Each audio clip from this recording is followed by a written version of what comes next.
अस्सलाम वालेकुम। कैसे हैं सब? उम्मीद है सब दोस्त खैरियत से होंगे। दोस्तों इस वीडियो में हम जो कि सिलाई मशीन का रिवर्स लीवर जिन जिन दोस्तों का हिलता है उनके लिए मसले का हल लेके आए हैं। इस वीडियो को आपने एंड तक देखना है। अगर आपकी मशीन का रिवर्स लीवर ये देखें, इसमें प्ले है, लूजिंग है, हिलता है, जिस तरह ये आगे पीछे का भी प्ले है, तो आप इस वीडियो को एंड तक देखें। आपका जो मसला है वो हल हो जाएगा। बहुत आसान सा तरीका है इसको सेट करने का। तो दोस्तों वीडियो शुरू करने से पहले आपसे रिक्वेस्ट है, अगर चैनल पे पहली बार आए हैं तो चैनल को सब्सक्राइब कर लें, बेल आइकन का बटन को दबा दें। अगर आपको वीडियो पसंद आए तो वीडियो को लाइक लाजमी करिएगा।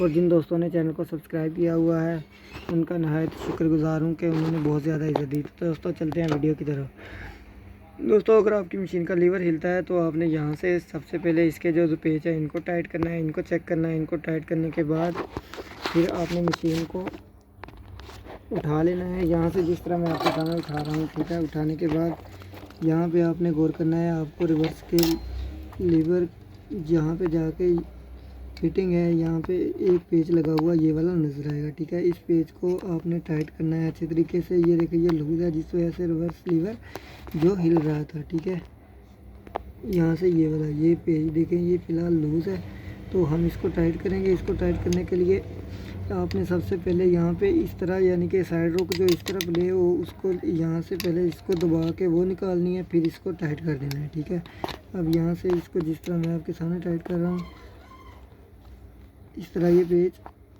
टाइट कर देना है। ठीक है, अब ये पेज टाइट हो गया है। यहाँ पे देखेंगे इसकी लूजिंग है बिल्कुल ख़त्म हो गया है। अब बिल्कुल थोड़ा सा भी लीवर दबाते हैं तो ये सही काम कर रहा है। तो दोस्तों मुझे उम्मीद है आपको वीडियो पसंद आई होगी। वीडियो पसंद आई हो तो वीडियो को लाइक लाजमी करिएगा। मिलते हैं अगली वीडियो में, तब तक के लिए अल्लाह हाफिज़।